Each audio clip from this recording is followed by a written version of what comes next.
वेद में एक मंत्र आता है, बड़ा प्रसिद्ध मंत्र है। इंद्र क्रतुम न आभर पिता पुत्रेभ्य यथा, और अंत में है जीवा ज्योति रशिमहि। अभी आदरणीय योगेश दत्त जी ने जहाँ से बात समाप्त की, मैं वहीं से प्रारंभ कर रहा हूँ। इन्होंने कहा कि हमारा और ईश्वर का संबंध पिता और पुत्र का है। ये बात कह करके इन्होंने वाणी को विराम दिया था। और ये वेद मंत्र भी यही कह रहा है कि हमारा और ईश्वर का संबंध पिता और पुत्र का है। तो पुत्र होने के नाते या पुत्री होने के नाते, हे ईश्वर, हम तुझसे कुछ मांगते हैं। और क्या मांगते हैं? हम दो वस्तुएं मांगते हैं, हम दो चीज़ें मांगते हैं। एक तो हम क्रतु मांगते हैं और एक जीवा मांगते हैं। क्रतु मांगते हैं और जीवा मांगते हैं, ये दो चीज़ें हैं। जीवा ज्योति रशिमहि, और इसलिए मांगते हैं ज्योति रशिमहि ताकि हम ज्योति को अर्थात तुझे प्राप्त कर लें, तेरे ज्ञान को प्राप्त कर लें, तेरे आनंद को प्राप्त कर लें। अंततो गत्वा तो हमारे जीवन का उद्देश्य वही है कि हम ज्योति को प्राप्त कर लें, हम प्रभु तेरे आनंद को प्राप्त कर लें। और उसके लिए बस दो वस्तुओं की हमें आवश्यकता है। आज की युवा पीढ़ी से यदि मैं कोई निवेदन करना चाहूँ तो केवल ये निवेदन कर सकता हूँ कि ये दो वस्तुएं हर युवा के भीतर होनी चाहिए। अगर युवा जलते हुए अंगारे की तरह नहीं है, धधकता हुआ नहीं है, शोला नहीं है, तो उसकी युवावस्था भी नहीं है, अधूरी है, कमजोर युवावस्था है अगर वो जलती हुई अग्नि के समान नहीं है। एक माँ हुई, इस इतिहास में बड़ी प्रसिद्ध माँ है, उसका नाम था विदुला, विदुला माँ। विदुला का पुत्र था, उसका नाम संजय, महाभारत की कथा है। और संजय सिंधु राजा के साथ उसका युद्ध हुआ। युद्ध होने के बाद पराजित हो गया। पराजित आकर के किले के दरवाजे बंद करके बिस्तर में चद्दर ओढ़ के लेट गया। माँ क्षत्राणी थी। माँ ने आकर के चद्दर खींची, बड़ी भर्त्सना की। विदुला नाम राजन्या जग्रहे पुत्र मौरसम, पराजितम सिंधु राजेन शयानम दीन चेतसम। दीन चेतस वाला चद्दर ओढ़ करके सोए हुए पुत्र को विदुला नाम की क्षत्राणी ने आकर के बड़ा हड़काया, बड़ा चेताया, बड़ी भर्त्सना की। और बड़े बड़े वाक्य बोलती है, बड़े बड़े श्लोक के श्लोक बोलती है। और उन्हीं में एक श्लोक आता है, अपने पुत्र को कहती है, मुहूर्तम ज्वलितम श्रेयः न च धूमायितम चिरम। वो कहती है, पुत्र सुन, सूखे घास में लगी हुई आग की तरह एक क्षण में जल करके नष्ट हो जाना बहुत अच्छा है। भूसे में लगी हुई आग की तरह सुलगते रहना, धुएं छोड़ते रहना, ये बहुत बेकार है।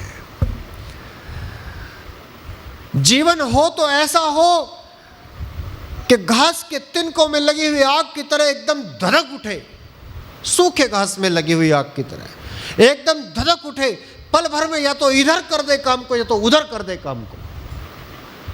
ऐसा युवा कोई युवा होता है जो भूसे में लगी हुई आग की तरह धुआं छोड़ रहा है, सिसक रहा है, घिसट रहा है, जिंदगी को खींच रहा है, जैसे तैसे करके लेकर के चल रहा है। उस युवा को भला कौन युवा कहेगा? युवा लोग ये दो वस्तुओं की कामना परमपिता परमेश्वर से किया करें। और परमपिता परमेश्वर से प्रार्थना करने का अभिप्राय है कि पहले स्वयं प्राप्त करने का उद्योग किया करें और फिर परमेश्वर से प्राप्त किया करें। पहली चीज है क्रतु। क्रतु का अभिप्राय है कर्म, क्रतु का अभिप्राय है पुरुषार्थ। जो कुछ करता नहीं समाज में, वो दूसरों की तो बात छोड़ो, वो घर में भी कभी सम्माननीय नहीं हो सकता। जो व्यक्ति थोड़ा भी काम करता है, छोटा भी काम करता है, अपनी योग्यता के अनुसार कहीं लगा हुआ है, नियोजित है, कहीं युक्त है, वो व्यक्ति सम्मान का पात्र होता है। और जो कहीं लगा हुआ नहीं, जो कहीं युक्त नहीं, जो कहीं आयोजित नहीं है, जो कुछ करता नहीं है, खाली मन की कल्पनाएं किया करता है बड़ी बड़ी, ऐसे आदमी को ढपोल संख कहा जाता है। ढपोल संख, डपोर शंख कहते हैं ऐसे व्यक्ति को। और घर का भी कोई व्यक्ति सम्मान नहीं करता, और घर में परिवार में कलह की बहुत बड़ी वजह बन जाती है, बहुत बड़ा कारण बन जाता है। पुरुषार्थ किया करें, और जितने लोग उच्च शिखर पर पहुंचे हैं उनमें जहां और बहुत सारी योग्यताएं पाई जाती हैं, वहां ये योग्यता तो पाई ही जाती है कि वे परम पुरुषार्थी थे, वे परम पुरुषार्थी थे। आज कोई व्यक्ति ऊंचाई के शिखर पर पहुंचा हुआ हमें दिखाई पड़ता है, हम उसकी योग्यता को अपने पैमानों से नापने लगते हैं और हम कहते हैं कि भला देखो भगवान ने इसका हाथ पकड़ लिया, वहां तक पहुंच लिया। मानो मैं एक उदाहरण दूं, स्वामी रामदेव जी को आज लोग देखते हैं और ये कहते हैं कि बस भगवान की कृपा हो गई, वहाँ पहुँच गए, लेकिन शायद वो भूल गए उस क्षण को जब पौष और माघ की कड़कड़ाती हुई ठंड में केवल एक कटिवस्त्र और एक चद्दर ऊपर ओढ़ करके साइकिल पर बैठ करके वो हरिद्वार से रुड़की आया करते थे योग सिखाने के लिए। क्या ये तपस्या नहीं थी? क्या ये परिश्रम नहीं था? मेरे बच्चों के मामा जी मीन्स मेरी धर्मपत्नी के मामा के लड़के, ममेरे भाई, वो हरिद्वार में ही BHL में काम करते हैं। वो BHL में काम करते हैं। उन्होंने स्वामी रामदेव जी का वो समय भी देखा है जब वो सफ़ेद कपड़े पहन करके BHL में योग कराने के लिए प्रातःकाल आया करते थे। 5 बजे का समय होता था, वो वहाँ 4:30 से पहले साइकिल से पहुँच जाया करते थे, पहुँच जाते थे। मैं अपने जीवन की खुद अपनी दृष्टांत सुनाऊं जो मेरा उनके साथ का वाकया है। तो मैं करोलबाग आर्य समाज में आया हुआ था, शनिवार का दिन था। उस समय वहाँ पर जो पुरोहित थे वो आजकल उन्होंने आत्म योग संस्थान के नाम से अपना एक संस्थान बना लिया, सत्यवीर जी, और शायद यहीं मेरठ के आसपास कहीं सूर्य मंदिर भी बनाया है, बिजनौर में, मेरठ में, कहीं वो करते रहते हैं कुछ ना कुछ प्रकल्प। वो उस समय वहाँ आर्य समाज में पुरोहित थे। स्वामी रामदेव जी महाराज के पास में उस समय एक वैन थी, गाड़ी थी, एक वैन, और वो उसमें च्यवनप्राश भर करके लाए। च्यवनप्राश 6-6 के डब्बों में पेटियों में भरा हुआ था, पेटियों में भरा हुआ था। चूँकि वो पुरोहित जी रहते थे दूसरी मंजिल पर, 2nd फ्लोर पर रहते थे, यानी कि नीचे से देखें तो पहला फ्लोर और फिर दूसरा फ्लोर, वहाँ पर रहते थे। यहाँ की तरीके से कहें तो तीसरा हो गया वो, लेकिन वैसे उसको ग्राउंड 1st और 2nd कहते हैं। 2nd फ्लोर पर रहते थे। मैं वहाँ पर रुका हुआ था, मैं भी ब्रह्मचारी था, मैंने भी कटिवस्त्र पहना हुआ था, मैंने भी कुर्ता पहना हुआ था, कटिवस्त्र कुर्ते में था। तो स्वामी रामदेव जी आए, उन्होंने वो पेटियाँ उतरवा करके ऊपर भिजवानी थी। आर्य समाज का सेवक लग गया, आर्य समाज के पुरोहित जी लग गए और मैं लग गया। हमने एक एक पेटी उठाई, हम लेकर के ऊपर को चले। जब हम ऊपर से आ रहे थे तो हमने देखा स्वामी रामदेव जी पेटियाँ लेकर के ऊपर आ रहे हैं। अच्छा, हमारे लिए तो आसान था क्योंकि हमने तो चप्पल पहनी हुई थी, वो तो खड़ाऊ पहनते थे, और च्यवनप्राश हमेशा सर्दियों में बिकता है, सर्दियों में ही बनता है। लेकिन सीढ़ियों पर चढ़ने में खड़ाऊ में असुविधा होती तो खड़ाऊ नीचे उतार दी, नंगे पैर ऊपर आ रहे थे। मैंने ये अपनी आंखों से देखा हुआ है। तो वो कर्म, वो पुरुषार्थ, जितने बड़े बड़े लोगों के आप नाम लें, बड़े बड़े आविष्कर्ताओं के नाम लें, बड़े बड़े वैज्ञानिकों के नाम लें, सब प्रारंभ में साधारण जीवन जीने वाले थे, सामान्य जीवन व्यतीत करने वाले थे। भाप के इंजन का आविष्कार करने वाला जेम्स वाट, भाप की शक्ति को पहचानने वाला, उसके पिताजी की चाय की दुकान थी, चाय की दुकान पे काम किया करता था। और जॉर्ज स्टीफेंसन जिसने वो इंजन बनाया रेल का, उस भाप की शक्ति को पहचान करके वो एक मजदूर था कारखाने में। एलियस होवे जिसने सिलाई मशीन का आविष्कार किया, वो उसको कमजोर शरीर के कारण से चमड़ा सिलने की एक फैक्ट्री में अंदर घुस करके, क्योंकि नीचे से धागा लगाना पड़ता था, एक आदमी ऊपर से चमड़े में सुई डालता था, एक नीचे से उसमें धागा लगाता था, ऐसे उसमें अटकाना पड़ता था। आज भी आपने देखा होगा कि जो मोची चमड़ा सिलता तो पहले ऐसे डालता, फिर उस सुई में ऐसे धागा अटकाता, फिर खींचता है उसको, फिर उसका फंदा बना करके कसता है। तो उसके पतले शरीर होने के कारण से उसको उसके अंदर घुसा दिया जाता था और शाम तक धागा लगाते लगाते उसकी उंगलियों से खून बहने लगता था। वो मजदूरी करते करते उसने सिलाई मशीन का आविष्कार कर डाला।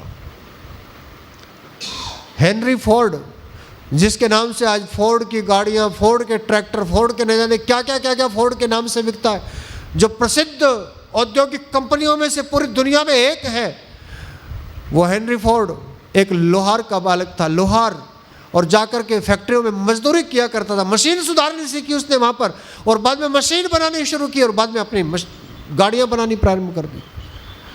ये सब साधारण से स्तर से ऊपर उठ उठ करके गए, और जिस व्यक्ति के दिए हुए प्रकाश के कारण से आज हम ये बिजली के चमचमाते हुए प्रकाश में बैठे हुए हैं, वो एडिसन।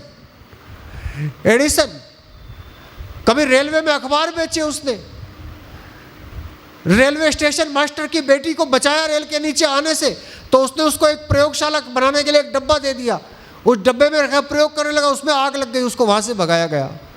न जाने कहां कहां कितनी कितनी मजदूरी की, बिल्कुल गरीब परिवार का व्यक्ति, बिल्कुल गरीब परिवार का,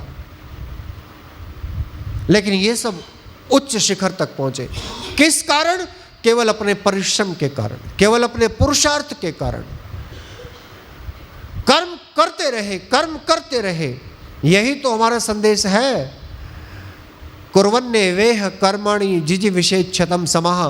भक्त यही तो प्रार्थना करता है, शतम समाह, 100 वर्ष तक जिजीविषेत्, जीने की इच्छा करे या जीने की इच्छा करता हूं। हे भगवान, 100 साल जीना चाहता हूं, लेकिन ये भी चाहता हूं साथ में कि 100वें वर्ष का 365वां दिन मेरा कर्म करते हुए बीते, पुरुषार्थ करते हुए बीते।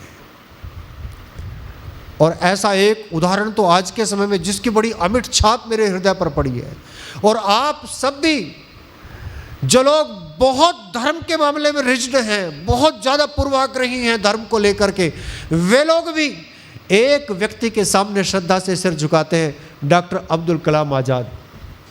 उस व्यक्ति को बड़े सम्मान से याद करते हैं। अंतिम समय शिलोंग में IIT में व्याख्यान देते हुए, भाषण देते हुए, और देते देते अचानक गिर पड़े और प्राण छोड़ दिया। अंतिम समय तक कर्म करने का इससे अच्छा उदाहरण आज के इस युग में, वर्तमान में हमारी आपकी आंखों के सामने कोई मिल नहीं सकता। ऐसे मैं जीवन व्यतीत करना चाहता हूं, मेरा जीवन ऐसा होना चाहिए। अगर मैं कर्म की शक्ति को पहचान लूं, अगर हम सब लोग कर्म की शक्ति को पहचान लें, अगर हम सारे, कहने को तो हम 140 करोड़ हैं, पर अपने आसपास नजर घुमा करके देखें कि हम में से कर्म कितने करते हैं, कितने लोग पुरुषार्थी हैं, कितने लोग परिश्रम करने वाले हैं। मैंने हजारों लोगों को, कम से कम, आज से नहीं, मैं 20-25 साल पुराने समय से लेकर के आज तक की बात बता रहा हूं, हजारों लोगों को मैंने ये ऑफर दिया, भीख मांगने वालों को, जो मांगते हैं उनको, हजारों लोगों को, हजारों चलो ज़्यादा हो गया होगा तो सैकड़ों कर दो, थोड़ी समेट लेता हूँ बात को, उतनी फेंकनी चाहिए जितनी समेटी जा सके। सैकड़ों तो पक्का होंगे, मैंने गिने तो नहीं कितने हैं, पर सैकड़ों तो पक्का होंगे। मैं जहां भी जाता हूं, हर जगह पर कोई ना कोई मांगने वाला आता है, मैं हमेशा उनको यह ऑफर करता हूं, चलो मेरे साथ। बच्चा हो तो उसको कहता हूं, चलो तुम्हें पढ़ाऊंगा, लिखाऊंगा, तुम्हारी सारी व्यवस्थाएं करूंगा, और तुम अपने परिवार को भी ले चलो अगर साथ में है तो। इतने लोगों में से केवल एक महिला ने आकर के मुझे रिस्पॉन्स किया कि मैं तैयार हूं चलने के लिए। भिक्षा मांगती हुई ट्रेन में एक महिला ने रिस्पॉन्ड किया कि मैं तैयार हूं चलने के लिए, बताओ काम क्या करना पड़ेगा। मैंने कहा काम क्या करना पड़ेगा, खेती का काम है गांव में, तुम अपने पति को भी साथ ले चलो, खेती बाड़ी का काम करना, और अगर गांव में रहना ठीक ना हो तो शहर में चलो मेरे साथ रहना, घर की सफाई, झाड़ू पोछा, ये सब घर के जो काम होते हैं वो करना। उसने पूछा कि पैसा कितना दोगे। मैंने कहा तुम जो मांगती हो, तुम मांग करके करती क्या हो, अपना खाना और अपने कपड़े यही तो करती हो, तुम्हारे कपड़े भी अच्छे नहीं लग रहे, तुम्हें अच्छे कपड़े मिलेंगे, अच्छा भोजन मिलेगा, जो तुम हाथ का खर्च चाहोगी करने के लिए वो भी मिलेगा। तुम बताओ तुम कितना चाहती हो। ये कम से कम 10 साल 12 साल पुरानी बात होगी। उसने इतने पैसे मांगे कि इतने तो उस समय मुझे भी नहीं मिलती थी तनख्वाह। मुझे उस समय प्रवक्ता रहते हुए, लेक्चरर रहते हुए उतनी तनख्वाह नहीं मिलती थी। उसने इतने पैसे मांगे कि इतने पैसे दो तो मैं चलूं। एक बार तो मेरे मन में भी इच्छा हुई कि मुझे लग रहा है कि मेरे पेशे से अच्छा इसका पैसा लग रहा है, पर लेकिन पुरुषार्थ करने के लिए तैयार नहीं है, कर्म करने के लिए तैयार नहीं है। कोई राजी नहीं होता, कोई नहीं तैयार होता चलने के लिए, कोई काम नहीं करना चाहता। दूसरों को दोष देना तो बड़ा सरल है, लेकिन अपने हृदय में झांक करके देखना बड़ा मुश्किल है। लोग कह देते हैं कि हमें करने नहीं दिया, अब तो करने का भरपूर मौका मिल रहा है। जो लोग ये कहते हैं ना, हमें जाति पाति के कारण, हमें भेदभाव के कारण, हमें छुआछूत के कारण, हमें ऊंच नीच के कारण मौका नहीं दिया, आज तो पूरा मौका मिल रहा है। आज तो सरकारी विद्यालयों में बिल्कुल निःशुल्क शिक्षा है, आज तो भोजन भी फ्री है, दोपहर को भोजन भी मिलता है, वस्त्र भी मिलते हैं, पुस्तकें भी मिलती हैं, बैग भी मिलता है, सर्दियों में जूते भी मिलते हैं, स्वेटर भी मिलता है, उसके पैसे डीबीटी के जरिए उनके खातों में पहुंचते हैं, सारी सुविधाएं सरकार देती है, फिर भी नहीं पढ़ते, फिर भी नहीं पुरुषार्थ करते। आप तो शिक्षा के क्षेत्र से जुड़े हुए हैं, आप तो इस बात को बखूबी जानते होंगे। फिर भी नहीं पढ़ते, फिर भी नहीं पुरुषार्थ करते, फिर भी परिश्रम नहीं करना चाहते, गलियों में खेलते हुए उचक्कों की तरह घूमते रहेंगे, अपने समय को व्यतीत करते रहेंगे। और अचंभे की बात कि मेरे पास जो बच्चे आते हैं, 9th कक्षा में आते हैं या फर्स्ट ईयर में आते हैं, जो बच्चे आते हैं बड़े होकर के, उनको अच्छे से लिखना नहीं आता। मैं कई बार उनकी परीक्षा करा लेता हूं तो उनको लिखना नहीं आता अच्छे से, उनको अच्छे से किताबें पढ़नी नहीं आती। लेकिन मोबाइल में अगर कोई चीज़ मुझे ना आ रही हो तो वो एकदम बता देंगे खड़े होकर के कि सर ऐसे कर लो, ऐसे हो जाएगा। और यकीन मानिए कि मुझसे ज़्यादा आता है उनको। इंद्रियों के भोगों में फंसना खूब जानते हैं, इंद्रियों के रसों को लेना खूब जानते हैं। अच्छा भोजन मिल जाए तो उसके लिए मारामारी करके, टूट पड़ के लूट लेना खूब जानते हैं। ये केनापि प्रकार ने दुनिया के जितने नशे हैं, जितने प्रकार के नशे, उन सारे नशों को करना और उनको कैसे प्राप्त करना, इसको खूब जानते हैं, परंतु पुरुषार्थ करना नहीं जानते, परिश्रम करना नहीं जानते, कमा करके खाना नहीं जानते। यदि 140 के 140 करोड़ लोग काम करने लग जाएं तो जो चीन का सामान सस्ता मिलता है ना, वो सस्ता मिलना बंद हो जाए, वो सस्ता मिलना बंद हो जाए। क्योंकि हमारे यहाँ लागत इतनी बढ़ जाती है उसको लगाते लगाते कि हम सस्ता दे ही नहीं पाते। एक बात तो यह क्रतु भगवान कहते हैं, वेद भगवान कहते हैं कि हे ईश्वर, मैं तेरा पुत्र हूँ, इसलिए यदि मुझे कोई संपत्ति ही देना चाहता है, यदि मुझे कोई उत्तराधिकार ही देना चाहता है, तो मुझे कर्म करने की भावना दे दे। यही वैदिक भावना थी। इसलिए तो यहाँ चरई वेती के गीत गाए जाते थे। इसलिए तो यहाँ के ऋषि पुकार उठते थे कि चरण वही मधु विंदते चरण स्वादोदुम्बरम सूर्यस्य पश्च श्रेमाणम योन तंद्रयते चरण। इसलिए तो कहते थे कलि शयानो भवति संजिहानस्तु द्वापर उत्तिष्ठं त्रेता भवति कृतं संपद्यते चरण। ये बात तो बहुधा सुनने को मिलती है कि जी कलयुग है, इसमें तो ऐसा ही होता है, पर किसी ने जानने का प्रयास किया कि ये ऐत्रेय महिदास ऐत्रेय क्या कहता है कली के बारे में। हमारे ऋषि कहते हैं कि सोने का नाम है कलयुग, जो सोया पड़ा है वो हमेशा कलयुग में पड़ा है, चाहे वो आज पड़ा है चाहे 10 लाख साल पहले पड़ा है। जो सोया पड़ा है समझो वो कलयुग है, जो उठ करके बैठ गया समझो द्वापर है। जैसे जिंदे लोग होते हैं उनके जैसा हमारा जीवन होना चाहिए। अब आप कहेंगे ये क्या विचित्र प्रार्थना है, क्या हमारा जीवन मुर्दों के जैसा दिखाई पड़ता है? तो मुर्दों के जैसा दिखाई नहीं पड़ता तो बस मैं 1-2 पंक्तियां सुनाता हूँ। एक बहुत बड़े क्रांतिकारी थे, उन्होंने लिखा है, जिंदगी जिंदा दिली को जान ए रोशन, जिंदगी जिंदा दिली को जान ए रोशन, मुर्दा दिल क्या इस दुनिया में भला खाक जिया करते हैं। जिनके दिल की तमन्नाएं मर गई, जिनके दिल का उत्साह मर गया, जिनके दिल में साहस मर गया, जिनके दिल में कोई उमंग नहीं रही, जिनके दिल में कुछ कर गुजरने की हिम्मत टूट गई, वो मुर्दा है, वो जिंदा नहीं है, वो मुर्दा है। ऐसे व्यक्ति जीवित नहीं कहे जा सकते। जीवित व्यक्ति तो वही है, जिंदगी हंसी लाख सही सोहबतें गुलों की मगर। 2 पंक्तियां और याद आ गई मुझे। गुल माने होता है फूल, सोहबत माने उसका समीप, उसकी समीपता। हंसी लाख सही सोहबतें गुलों की मगर, जिंदगी वो है जो कांटों के दरमियान गुजरे। जिंदगी तो उसका नाम है जो उत्साह से भरा हुआ, उमंग से भरा हुआ, हमेशा जागृत होकर के, बिना नींद के, आलस्य रहित होकर के जिए। ऐसे उत्साह से भरे हुए व्यक्तित्व को ही जीवित कहा जाता है। इसमें उत्साह की कामना है, इसमें उत्साह की कामना, और उत्साह किसी आयु से निर्भर नहीं करता, उत्साह किसी समय सीमा पर निर्भर नहीं करता। जो उत्साह वाला है, मैं तो कहता हूं वही युवा है, क्योंकि युवा जो शब्द है ये आद्यंत विपर्यय से बनता है। जो संस्कृत जानने वाले हैं वो समझ जाएंगे आद्यंत विपर्यय। संस्कृत का एक नियम होता है आदि अंत विपर्यय।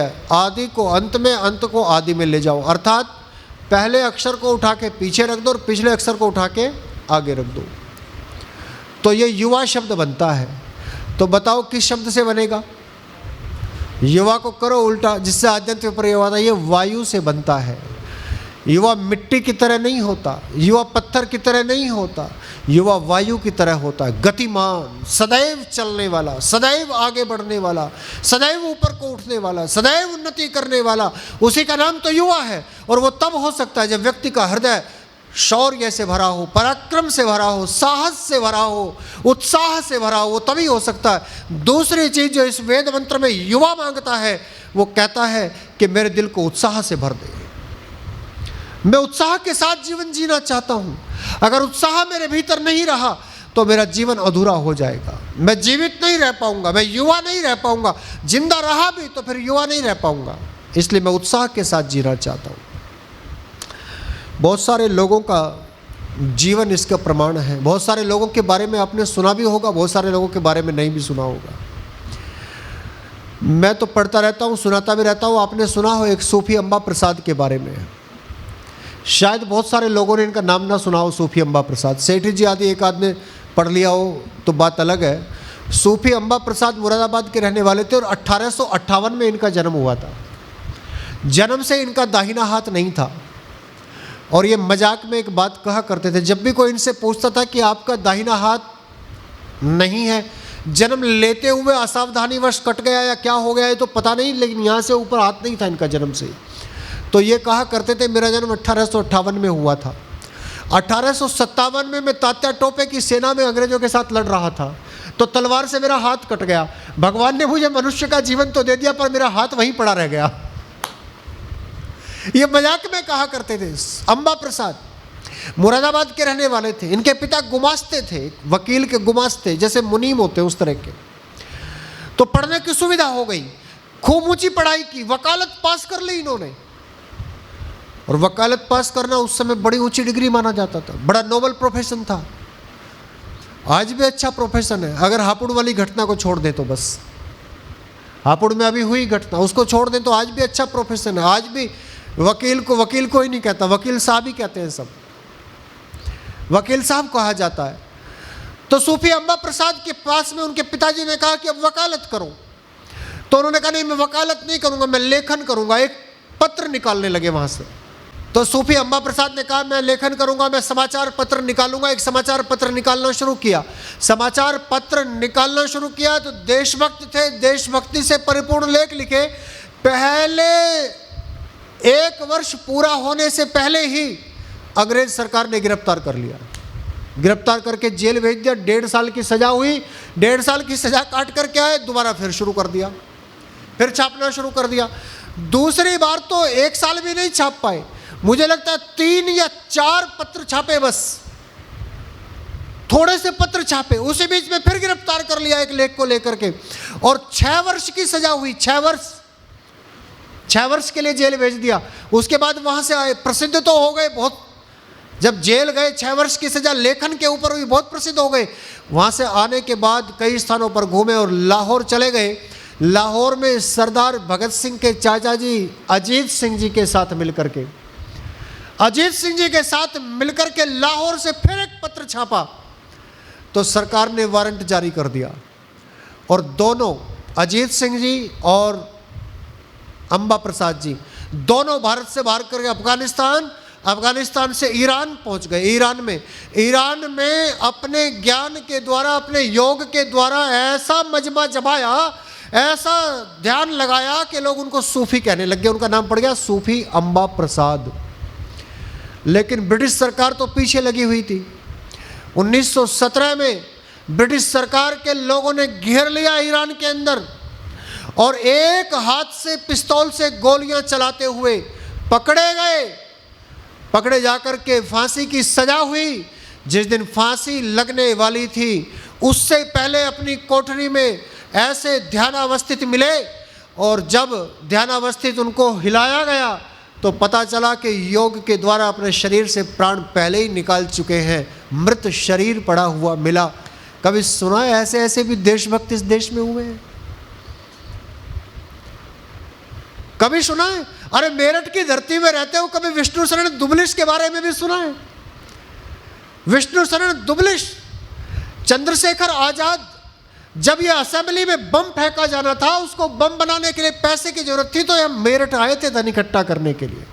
और विष्णु शरण दुबलिश ने वैश्य अनाथालय में उनकी मीटिंग करवाई। ये वैश्य अनाथालय जो कचहरी रोड पर है, ईस्टर्न कचहरी रोड पर, यहाँ उनकी मीटिंग करवाई। चंद्रशेखर आजाद की, क्रांतिकारियों की सभा जुड़ी, पकड़े गए, जेल की सजा हुई। बड़े उच्च कोटि के क्रांतिकारी थे, लेकिन हिम्मत नहीं हारी, लेकिन पीछे कदम नहीं हटाया, उत्साह से युक्त जीवन रहा, अंतिम क्षण तक देश के बारे में चिंतन करते रहे। ये जो धरती है, जिस धरती पर हम रह रहे हैं, ये वीरों से भरी हुई है, वीरांगनाओं से भरी हुई है। क्या क्या एक एक बात का क्या क्या वर्णन किया जाए, किस किस घटना को सुनाया जाए और किस किस क्रांतिकारी के बारे में कहा जाए। एक से ऊंचे एक ख्यालात। आज धर्म के नाम पर लड़ाई कर रहे हैं, धर्म के नाम पर लोग भिड़ रहे हैं। कभी सोचो उस समय को जब अशफाक उल्लाह खां अपने बड़े भाई राम प्रसाद बिस्मिल के चरण स्पर्श किया करता था, पैर छुआ करता था, और बिस्मिल गले से लगा लिया करते थे। एक बार अशफाक उल्लाह खां बीमार पड़े और बीमारी की हालत में बुखार ज़्यादा हो गया, तेज ज्वर हो गया, और कहते हैं जब तेज ज्वर होता है तो आदमी बड़बड़ाने लगता है। अब बड़बड़ाने लगे तो बड़बड़ा रहे राम राम राम, अब राम राम पुकार रहे हैं। घर वाले स्तब्ध रह गए, आंखें फट गई कि ये क्या हुआ इस लड़के को, ये तो काफिर हो गया, तो दीन का रहा ना धर्म का रहा, किसी चीज का न रहा। ये अच्छा देशभक्त निकला, इसने अपना धर्म ही छोड़ दिया। एक व्यक्ति, एक डॉक्टर जो जानने वाला था, उसने कहा अरे मैं समझ गया इसकी बात, ये राम प्रसाद बिस्मिल को पुकार रहा है, उनको जाके बुला के लाओ। राम प्रसाद बिस्मिल को लेके आए। राम प्रसाद बिस्मिल ने माथे पर हाथ फेरा, आंखें खोल दी, और जब देखा राम प्रसाद बिस्मिल बैठे हुए हैं, कहते तबीयत में सुधार आना प्रारंभ हो गया। घर के लोगों को पता चला कि लड़के ने धर्म नहीं बदला, लड़के ने तो राष्ट्र धर्म अपना लिया, और ऐसा राष्ट्र धर्म अपना लिया कि अब राम प्रसाद बिस्मिल नेता नहीं, अब राम प्रसाद बिस्मिल बड़े भाई की भूमिका में आ गए। नस नस में राम बस गया उनके। ये कहानी सुनाते हैं कि छाती फाड़ करके राम दिखा दिया। हम सुना रहे हैं छाती के बीमार होकर के, एक विधर्मी होते हुए, मतलब विधर्मी का मतलब मुस्लिम होते हुए, उनके लिए विधर्मी शब्द का प्रयोग ठीक नहीं है इतने बड़े देशभक्त के लिए, वो मुस्लिम होते हुए अपने मुंह से अपने भाई राम प्रसाद बिस्मिल, राम प्रसाद बिस्मिल भी ऐसा ही अटूट उनके ऊपर विश्वास किया करते थे, अटूट विश्वास। राम प्रसाद बिस्मिल के एक सदस्य ने तो उनके ऊपर गोली चला दी थी, लेकिन अशफाक उल्लाह खां हमेशा उनके साथ जुड़े रहे। ऐसे ऐसे एक से बढ़कर के एक क्रांतिकारी, किस किस का वर्णन करूं, तो ये दो बातें युवा वर्ग के लिए इस वेद मंत्र में कही हैं। इंद्र कृतुम न आभर पिता पुत्रेभ्यो यथा जीवा ज्योतिरसीमहि अस्मिन पुरोहुत आगमनी जीवा ज्योतिरसीमहि। ऐसे पूरा मंत्र है कि हम जीवित लोगों की तरह, जिंदा लोगों की तरह हमारा जीवन उत्साह से भरपूर होना चाहिए, उमंग से भरपूर होना चाहिए।